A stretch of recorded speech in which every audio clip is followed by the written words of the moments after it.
Coach, it was kind of an all-hands-on-deck type of night. Just your thoughts on this one? No, it's a great team win. Cooch, on a day short's rest, if you're watching his stuff just wasn't as good as normal, but he gave us a shot to win, and just everybody behind him gave us a shot. I mean, getting out of the bases loaded jam, no outs, just giving up two. Many times you can do that. That's a win. Spivey did that, and Saylor, bridged the gap. Then Mayhew, and then Skylar Brooks was outstanding there the last couple innings. Did Garrett Saylor's, fastball kind of look where it's kind of supposed to be for you? It looked better, definitely to that last left-handed hitter. It was doing what it needed to do, but we wanted to go to Mayhew to face those couple right-handed hitters and, just keep passing the ball along. A lot of strikeouts for your boys tonight. Were you guys attacking the hitters any more than normal, or just happened that way? Man, I haven't even looked at the box score, really, to be honest with you. I thought they did a great job with 2 strikes. So I don't know how many guys we struck out, but they put some balls in play with 2 strikes as well. I thought they were very good offensively, 1 through 9. Brooks has faced some big spots, but that was probably maybe the biggest pressure moment. He seemed to not back down from it at all. Well, when we recruited him, Skylar, of course, was a two-way player, but one of his best attributes was competing. So anytime you got competitors out there at the end of the game, normally their best shows up, and I thought it was as good as he's pitched since he's been here was tonight. We asked Zach about that bunt with 2 outs and the bases loaded. Did you get a little chill down your back when you saw how deep that third baseman was playing? Well, runs have not been easy for us, so I was happy that he was back, and Zach did a great job executing the play. Obviously, with the force at home, he's got to be pretty precise there. Just is that something you guys, I know, rep a ton in practice, and you have faith in him to get that down? Well, he was back there pretty good. I think if you'd have put it down, you probably could have beat it out. So just got to get it away from the pitcher. If you get away from the pitcher, you got a pretty good shot to get to first base. Coach Bakich got his 300th win today with Michigan. You're playing him and Schnabel tomorrow, 2 of your best friends. Just your thoughts on that? I get chills when talk about those guys because they're all my best friends. But happy for Eric to get his 300th here at Keith LeClair. That's special. It'll be a good time tomorrow. I think it's the 3rd year putting on the 23 and in that fashion for the whole team. Just when you wear those jerseys, what does it mean to you?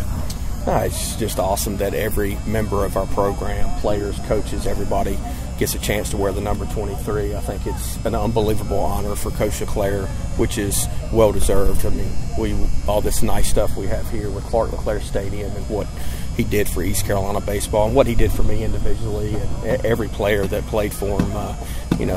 There's not enough time for us to sit here and talk about it. Clearly you're going to appreciate that legacy because you were very close with him, but to also see the players who, are 18, 19 years old carry on that tradition that LeClair built. How important is that for you as a coach to see the players take such importance for it? Well, some of it's forced on them, to be quite honest with you. And the reason I say that is because I want them to understand the history of our program. So when they come in for summer school, whether they're a junior college player or a freshman, every single player, their homework assignment is to read Coaching Third. And then they have to get up and talk about what they got out of the book. Not a, they don't recite the book because I tell them, it's like, look, I've read the book plenty, so I don't need to, hear a summary of it. I want to hear what you got out of it personally, and they get up in front of their teammates. So that's one of the first things we do because I want them to understand how important Coach LeClair and what he has meant to not just ECU baseball but East Carolina University. Do you know who's starting tomorrow? Groves will get the ball tomorrow, but he will be on a pitch count, Malcolm, just because of his workload. But we want to get him in that spot, and but he will not go 7 or 8 innings, so you guys don't have to worry about that. Coach, can you touch on just the mustache march? Yeah, I wouldn't look this ugly if it wasn't for a great cause, and I always give Charlie Jorgen all the credit. I forget what year it was, but he came to my office and said, "Hey, Coach, can we do mustache march?" And I was like, absolutely not, unless it's for a great cause. And so Charlie, one of the brightest, savviest players that we've ever had here, walked back in my office the next day and he said, "Hey, let's raise money for ALS." And I said, "Well, of course you've got me." So I'll wear a mustache for the entire march. But I think it brings great awareness. Michigan's involved. Tommy Eason lost his mother-in-law to ALS a few weeks ago. So Pitt Community College, Memphis, Michigan, and us, we're all doing our best to help fight the cause and strike out ALS. Zach, this just seemed like a ECU baseball kind of game. A few bunt hits and quality play all around. Just you kind of agree with that? Yeah, you know, I didn't think we had our best stuff. Cooch was on a short day's rest, obviously, moving up to Friday. He'll say it. Coach Godwin will say it. He didn't have his best stuff, but he just went out there and competed, and that's the culture we got. We're just competitors, grimy, gritty players. Like, that's just what we preach, and it showed today because we didn't have our best punch. So, bases loaded, 2 outs. They were playing back, obviously. Did that go into the bunt decision? Yeah, it did. Yeah, I knew. I kind of thought about my first pitch, but I was like, let's see what he's going to do. And Coach Godwin gave it to me, and I didn't even hesitate. I was like, yeah, and it's good, you know.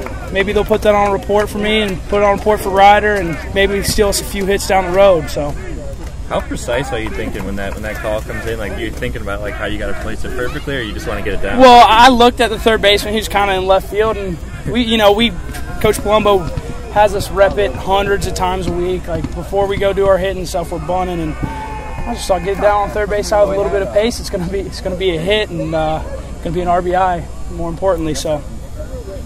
You've obviously worn the 23 jersey a few times already, but what does it mean to you playing in that this weekend?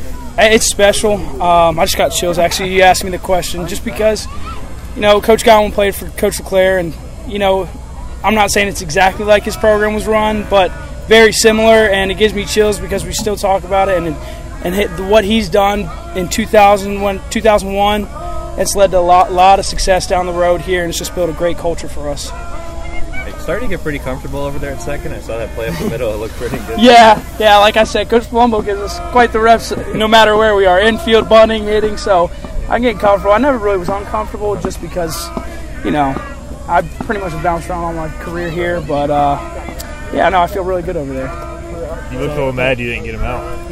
Yeah, I was frustrated. I got up, and then Ryder was like, if you had a better arm, made some jokes, but I was like, whatever. I was like, I wanted to get him out pretty bad because I told Skylar, I was like, hey, I'm right behind you. If it's going to be at you, don't touch it because I'm right behind you. And then that happened, and I was like, gosh. But no, I mean, I wish I got him out, but, you know, Skylar's got my back. He picked me up for sure. So, thoughts on the mustaches?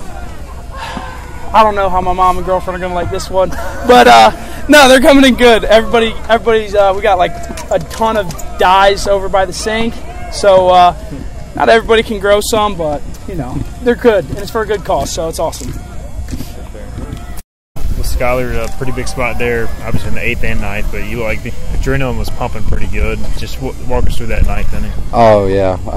Just glad I got the chance to go out there and, you know, help the team. Luckily, my number was called, and I was able to perform tonight, but, you know, thanks to CJ, gave me the ball, and just had his back. We just passed the baton. You obviously attacked him with your fastball. Could you just kind of – was it one of those situations you're going to throw your best, see if they can hit it?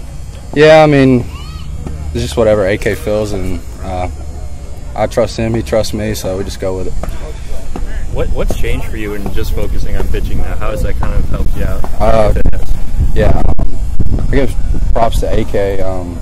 Last year I always talk about, you know, doing both, and then I had an injury, came back, and I've been strictly with AK, and he's made a complete difference. I mean, give all the credit to him, really. Is it more mindset stuff, or is he finding your stuff that's, you know, playing better? Just being able to focus on that one thing, not having to worry about, you know, hitting or anything else like that. It's paid off. So mindset too. I think of myself as a pretty competitive guy, so just working on my stuff, really. For you dealing with those injuries the last few years, how tough has it been to maybe, you know, wipe off that frustration and kind of keep your focus on the task at hand? No, I wouldn't really say frustration. I just want to be out there to help the team. So this year, you know, whatever that may be, if it's just being the cowboy hat in the dugout, then, you know, I'll do it. So I'm just glad to be healthy. What's up with the cowboy hat? It's actually Zach Agnos, my roommate, so I kind of just took it from him one day and wore it. So it kind of worked. How are you feeling about how the mustaches are coming in? I like Zach's. I know he said his girlfriend might not like it, but I think he's my favorite right now. Him or JC. JC's doing the little curl. So.